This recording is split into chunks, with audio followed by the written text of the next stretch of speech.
2장 18절부터 28절까지입니다. 요한계시록 2장 18절부터 28절까지 말씀 보도록 하겠습니다.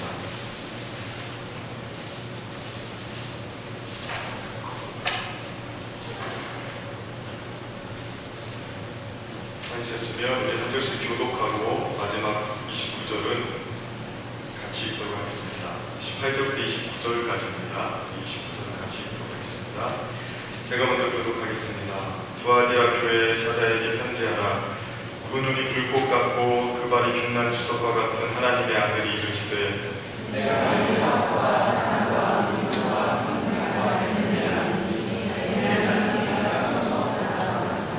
그러나 내게 책망할 일이 있노라. 자칭 선지자라 하는 여자 이세벨을 내가 용납함이니 그가 내 종들을 가르쳐 꾀어 행음하게 하고 우상의 제물을 먹게 하는도다.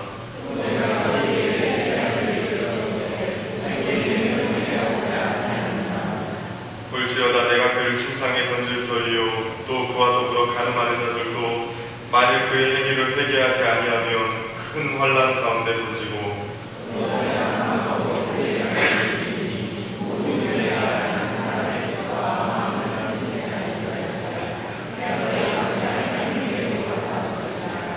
두아디라에 남아있어 이 교훈을 받지 아니하고 소위 사탄의 깊은 것을 알지 못하는 너희에게 말하노니 다른 징으로 너희에게 지을 것은 없노라. 이기는 자와 끝까지 내 일을 지키는 그에게 만국을 다스리는 권세를 주리니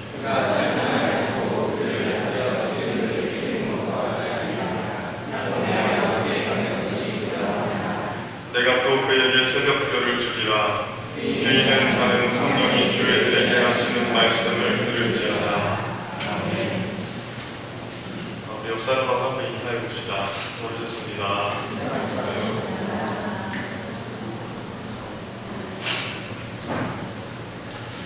정신의학에서 이야기하는 병 중에 성인 아동병이라는 병이 있습니다.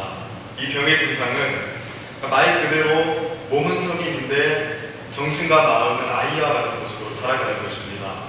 이 사람들은 어린아이와 같은 생각과 말과 행동을 합니다.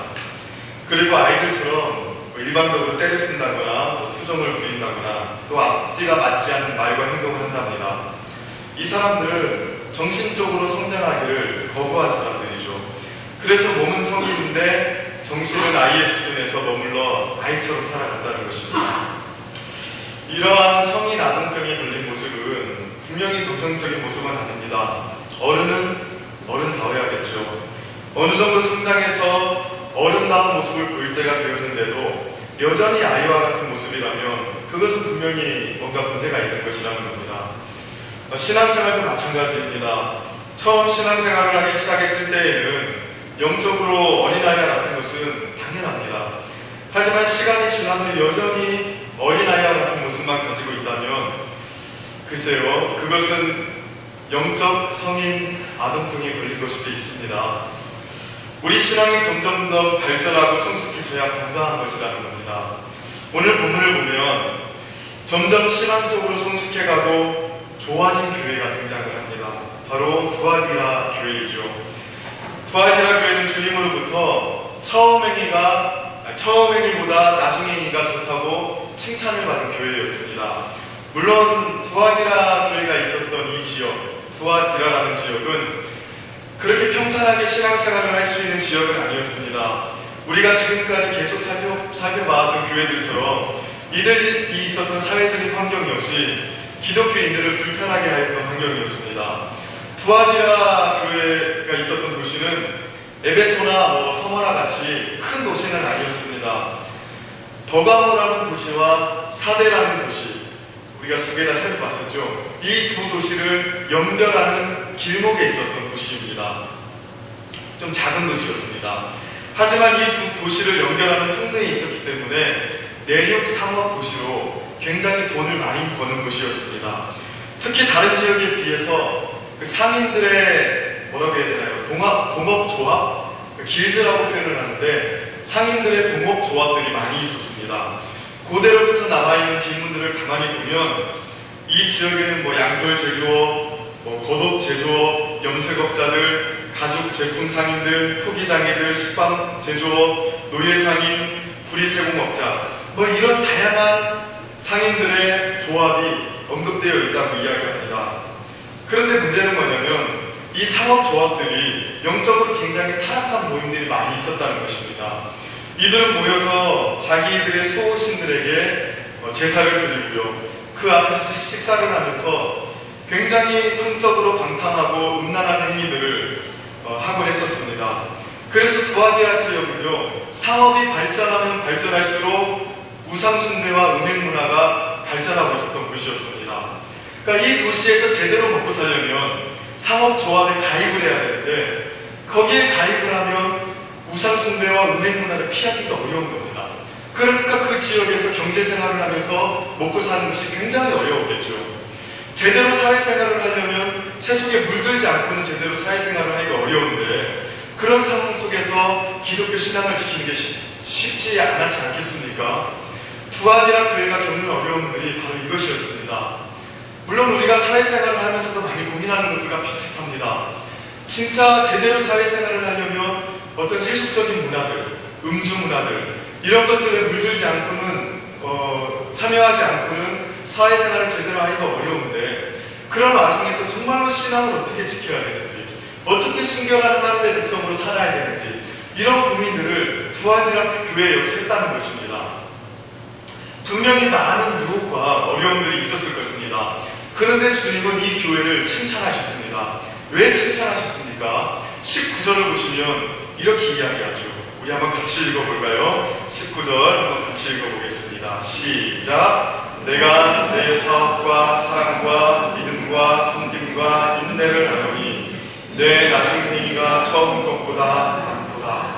자, 주님께서 뭐라고 말씀하시냐면 내 사업과 사랑과 믿음과 섬김과 인내를 하는데 내 나중 행위가 처음 행위보다 많도다. 이렇게 이야기하십니다. 여기 내 사업이라고 나와 있는데요. 그러니까 두아디라 교회가 어떤 사업을 크게 벌였다는 것이라고 생각하기보다는 그냥 너의 일 정도로 번역을 하는 게 자연스럽습니다.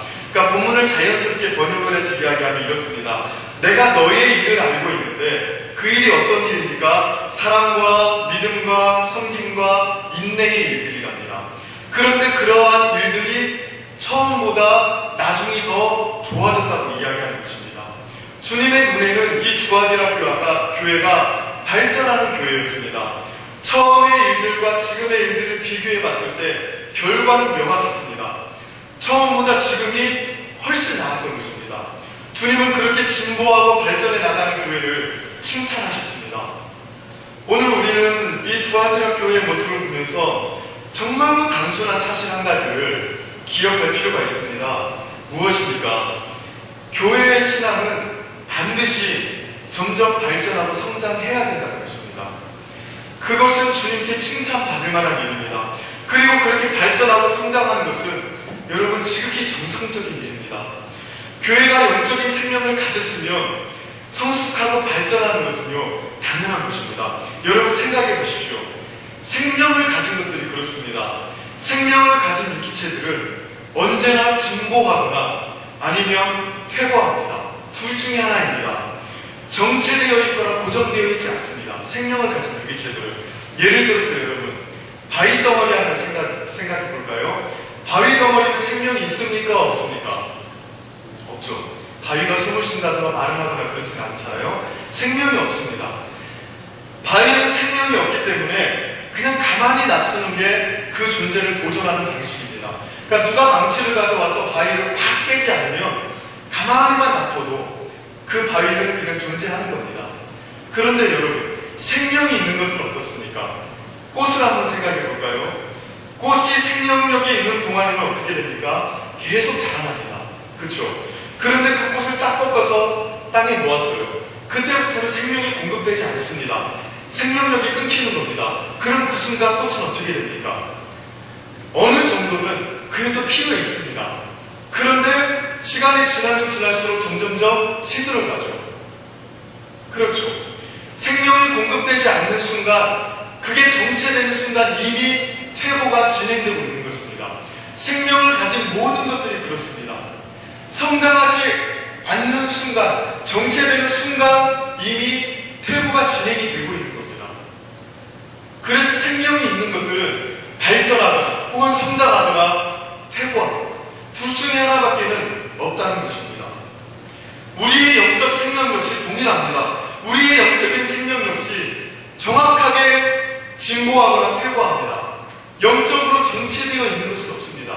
내 영적인 상태가 옛날과 뭔가 비슷하게 정체되고 있다면 이미 거기에는 퇴보가 진행되고 있는 것입니다. 우리 안에는 예수님의 생명이 있지 않습니까? 이 생명은 우리 영혼 속에서 그 양과 질이 고정되어 있지 않습니다. 풍성해질 때도 있고 빈곤해질 때도 있지 않습니까?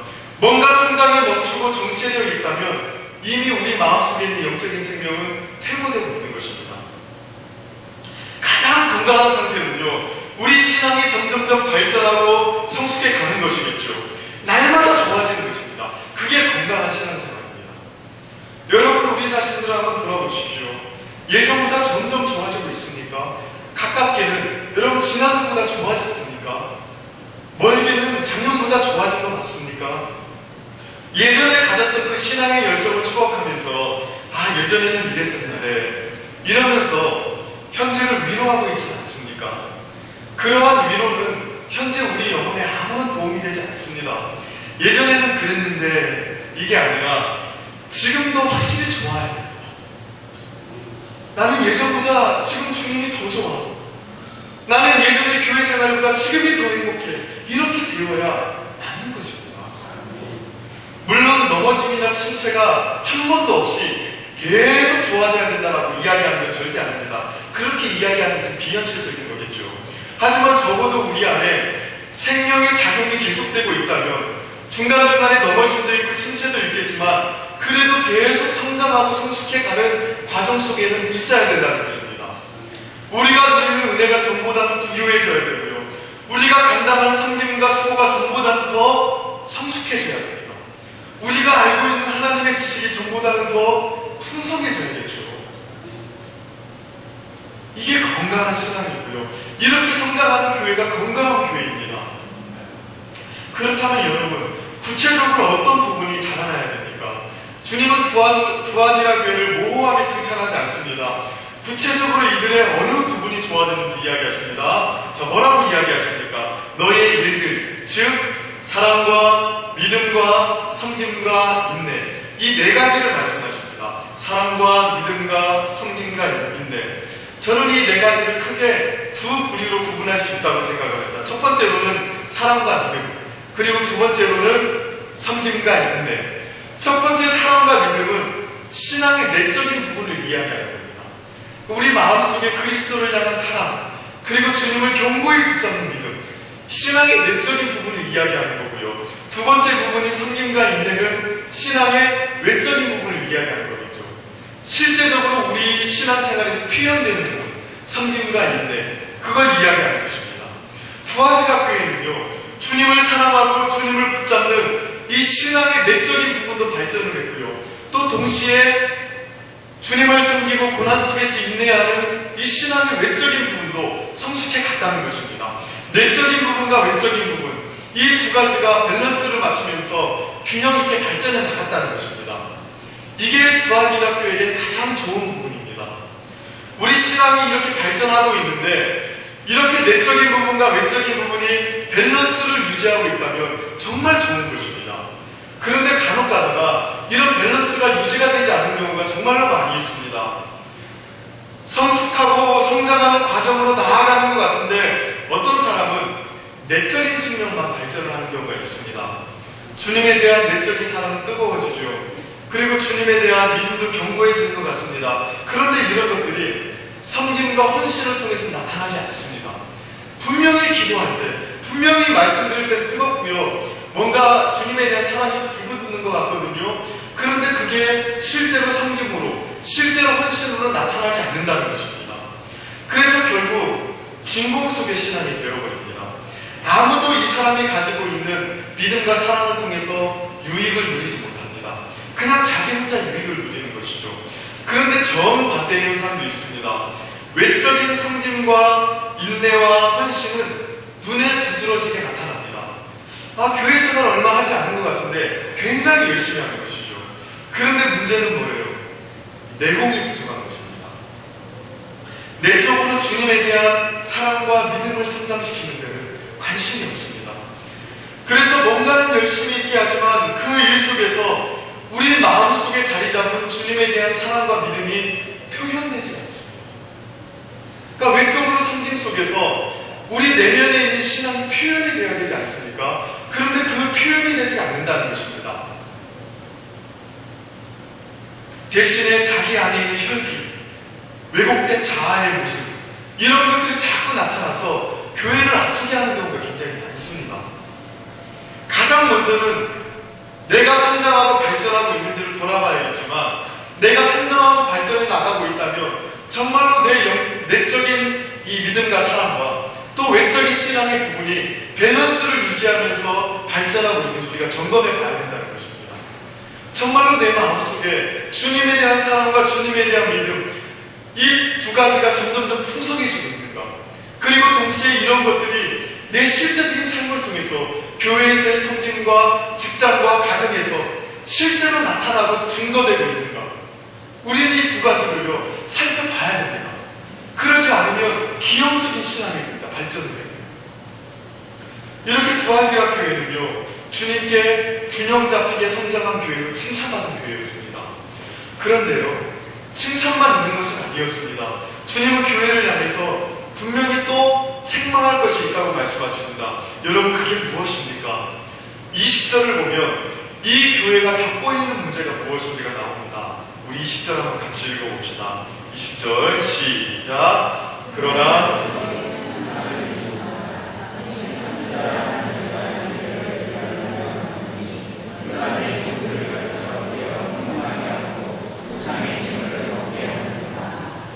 여러분 두아디라 교회의 문제가 무엇이었습니까? 자칭 선지자라고 이야기하는 이세벨이라는 여자를 용납한 것이라고 이야기합니다. 이 거짓 선지자의 정체가 무엇인지는 정확히 알 수는 없지만 적어도 몇 가지 단서를 통해서 이 사람이 교회에 굉장히 많은 해악을 끼쳤다는 것을 우리는 알 수 있습니다. 주님은 이 여인을 가리켜서 혹은 남자일 수도 있습니다. 어쨌든 이세벨이라고 이야기를 합니다. 이세벨은 상징적인 인물로서 구약에 나오는 인물입니다. 시돈이라는 나라의 공주로 있다가 이스라엘 왕 아합에게 시집을 와서 이스라엘의 바알 숭배를 퍼뜨렸던 장본인이 바로 이세벨이라는 여자였습니다. 이 여인은 선교사처럼 바알 숭배 선교사처럼 사명감을 가지고 이스라엘 전 지역에 바알 신앙을 퍼뜨렸습니다. 그리고 하나님의 선지자들을 박해했고요. 바알의 선지자들을 육성하는 데 앞장섰습니다. 그래서 이세벨이 왕비를 있는 동안 이스라엘은 극심한 우상숭배와 또 이 바알 숭배와 얽혀있는 음란한 문화들이 이스라엘 안에 번성하기 시작합니다. 그러니까 영적으로 도덕적으로 극심한 타락에 빠지게 되죠. 주님은 두아디라 교회에 들어왔던 이 거짓 선지자를 가리켜서 이세벨이라고 이야기하는 것을 보면 분명히 이 거짓 선지자가 교회 안에 다른 신앙을 어지럽히고 사람들을 도덕적인 타락으로 물들게 하는데 앞장선 사람이라는 것을 우리는 알 수 있습니다. 특별히 구약에 나오는 이세벨이라는 사람이 선지자가 아니었음에도 불구하고 오늘 본문은 이 사람을 가리켜서 선지자라고 표현을 합니다. 아마 하나님으로부터 어떤 특별한 계시를 받았다고 작정을 하고 나서서 사람들을 가르치는 방식으로 사람들의 마음을 미혹했던 것 같습니다. 24절을 보면 여기에 대한 단서가 하나 나옵니다. 뭐라고 이야기하냐면 이세벨의 교훈을 받지 않는 사람들을 가리켜서 사탄의 깊은 것을 알지 못하는 사람들이라고 이야기하죠. 이것을 역으로 생각하면 이세벨의 교훈을 받는 사람들은 뭡니까? 사탄의 깊은 것을 아는 사람들이죠. 즉 이세벨은 하나님으로부터 다른 사람들이 알지 못하는 뭔가 깊은 계시를 받았다고 주장을 하고요. 그것으로 사람들을 가르쳤던 것입니다. 주님은 실상은 그것이 사탄의 가르침, 사탄의 깊은 것이라고 이야기를 하셨던 것이고요. 이세벨이 하나님 하나님으로부터 받았다고 주장하는 내용이 무엇인지, 그녀가 사람들에게 가르쳤던 내용이 무엇인지 우리는 알 수 없지만 어쨌든 분명한 것은 교회로 행음하게 하고 우상숭배에 빠지게 했다는 것입니다. 아마도 많은 상업조합 안에서 일어나는 우상숭배와 음행에 참여해도 된다는 식으로 가르쳤던 것 같습니다. 사회생활 잘하고 세상에서 잘 살려면 그렇게 살아도 돼, 이런 식으로 가르쳤던 것 같습니다. 그러한 가르침이 마치 하나님의 계시를 통해서 직접적으로 온 것처럼 보였기 때문에 성도들 입장에서는 그 계시를 거부하기가 더 어려웠을 것입니다. 만약에 이세벨이라는 선지자가 성경을 통해서 그것들을 부추겼다면 어떻겠습니까? 성경을 잘 아는 사람들이 그건 아닌 것 같은데, 이거는 뭔가 교리적으로 문제가 있는 것 같은데, 이렇게 생각을 하면서 분별할 수 있었을 것입니다. 그런데 이렇게 이야기했던 것입니다. 하나님이 직접 나한테 계시하셨다. 다른 사도와 선지자들에게는 어떻게 이야기했는지 몰라도 너희에게만큼은 하나님께서 나를 통해서 이렇게 말씀하셨다. 그러니 너희는 그렇게 살아도 돼. 이런 식으로 가르쳤다면 훨씬 더 그 가르침을 거부하기가 어려웠을 것입니다. 하나님으로부터 직접 계시를 받았다고 하니까 그것이 잘못되었다고 이야기하기가 더 어려운 것입니다. 사실 오늘날에도요, 이러한 형태의 잘못된 신앙들이요 꽤 많습니다.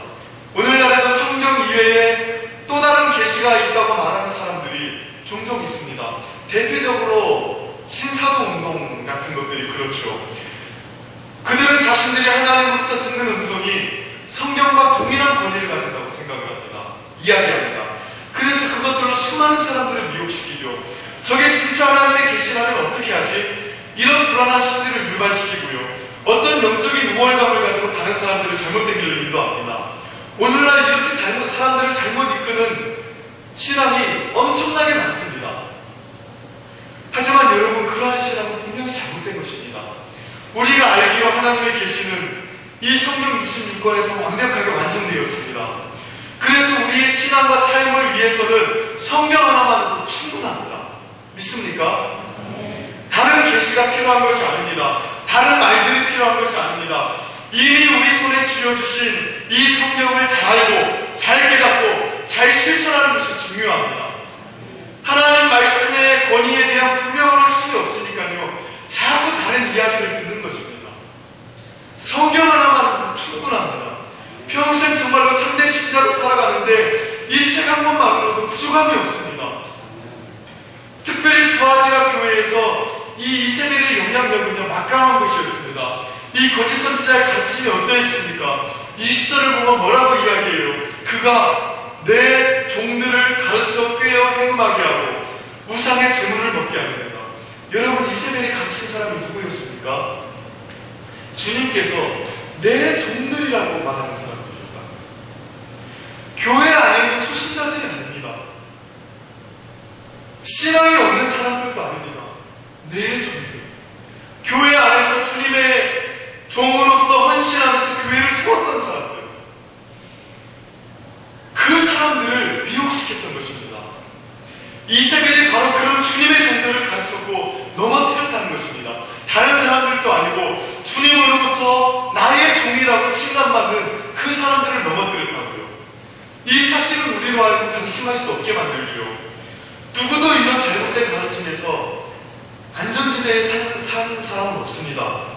이런 잘못된 가르침이 왔을 때 그것을 받아들이지 않을 수 있다고 장담할 수 있는 사람은 세상에 존재하지 않습니다. 성경에서 주님의 종들이라고 불리는 사람들도 넘어졌다면 우리는 더욱 조심해야 되지 않습니까? 오늘날과 같이 거짓 가르침이 난무하는 시대에는 더 그렇습니다. 여러분, 방심하면 안 됩니다.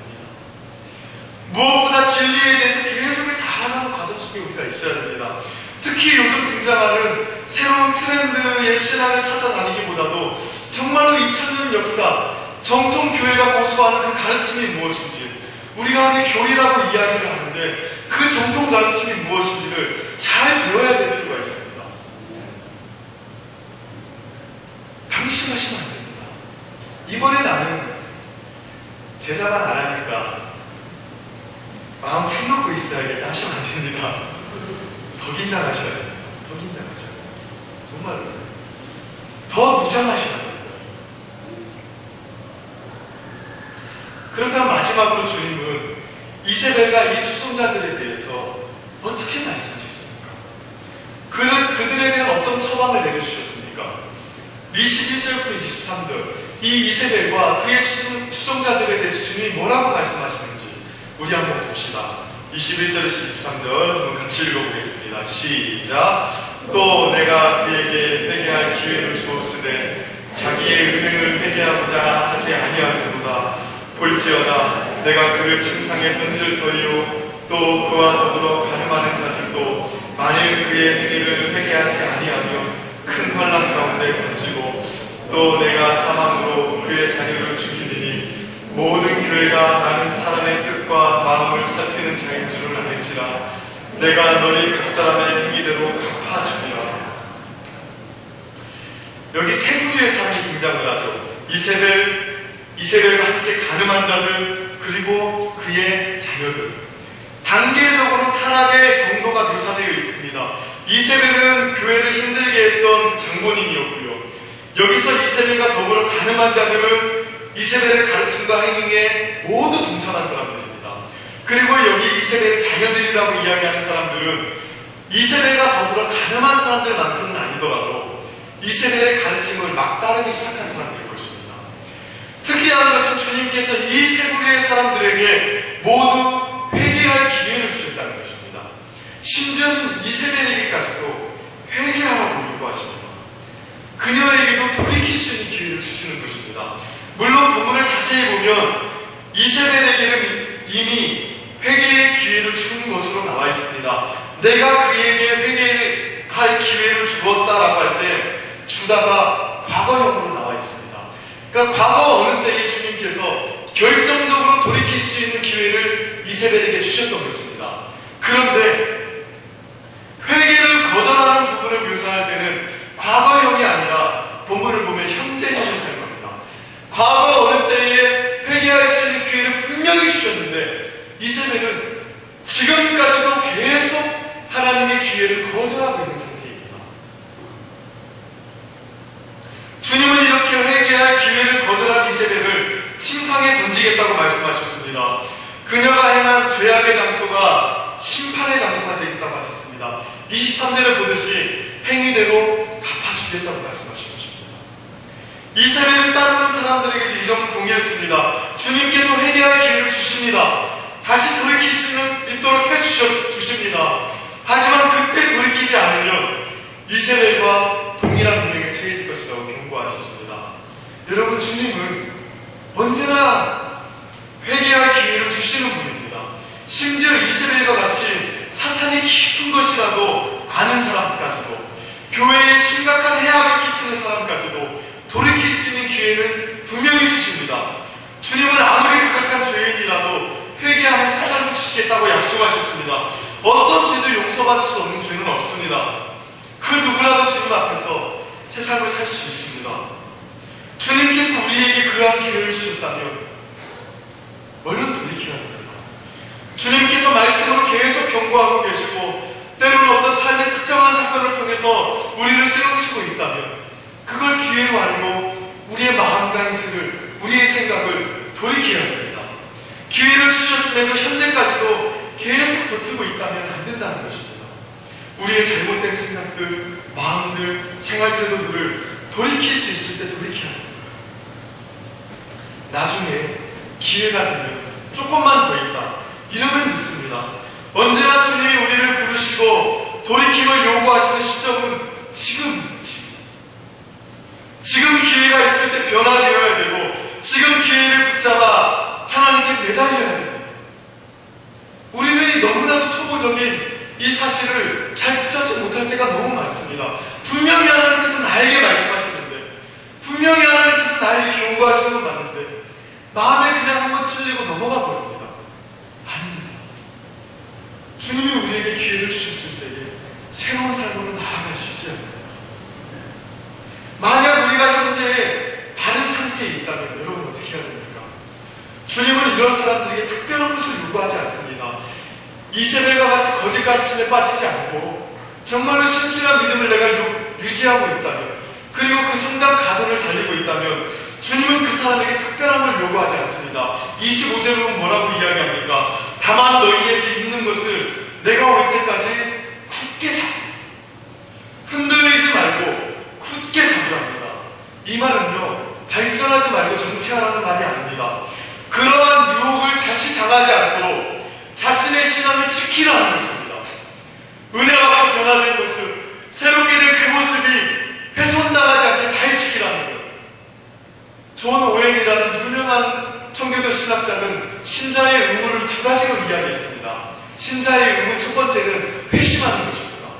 죄로부터 돌이키는 거죠. 그리고 두 번째로 뭐라고 이야기한 줄 아십니까? 그 회심할 때 하나님이 주신 은혜를 보존하는 것. 그게 신자의 의무라고 말씀했습니다. 주님이 정말로 우리에게 주신 은혜를 우리는 너무나도 쉽게 흘려버릴 때가 많지 않습니까? 예배 시간에 앉아서 은혜 받더라도 저문을 나가는 순간 다 쏟아버릴 때가 많습니다. 집에 남편과 함께 돌아가는 순간 부부싸움 하면서 잊어버릴 때도 있습니다. 그러면 안 됩니다. 주님이 우리에게 주신 은혜는 자신의 생명을 맞춰서 주신 은혜입니다. 그거 우리가 함부로 쏟아버리면 안 됩니다. 굳게 지키고 있으라는 것입니다. 회개하고 변화되고 은혜 받았으면 오늘은 됐다, 이게 아닙니다. 그때부터 싸움이 시작입니다. 주님이 주신 은혜, 주님이 생명을 걸고 주신 은혜, 십자가의 죽으심으로 말미암아 나에게 주신 그 은혜, 주님 나도 생명을 걸고 지키고 있습니다. 이 자세가 필요합니다. 그렇게 잘 붙잡는 게 이기는 것입니다. 우리 생명생교의 성도들이 이렇게 주님에 대한 바른 신앙을 가지고 잘 지켜서 정말로 주님 오실 그날의 아름다운 모습으로 섰으면 좋겠습니다. 만약 우리에게 돌이킬 것이 있다면 주님의 말씀을 따라서 돌이키십시오. 그리고 주님께서 돌이킴의 은혜를 주셨다면 그거를 그대로 굳게 붙잡고 있어야 됩니다. 그래서 우리 안에 영적인 은혜가 날마다 진보할 수 있도록 해야 됩니다.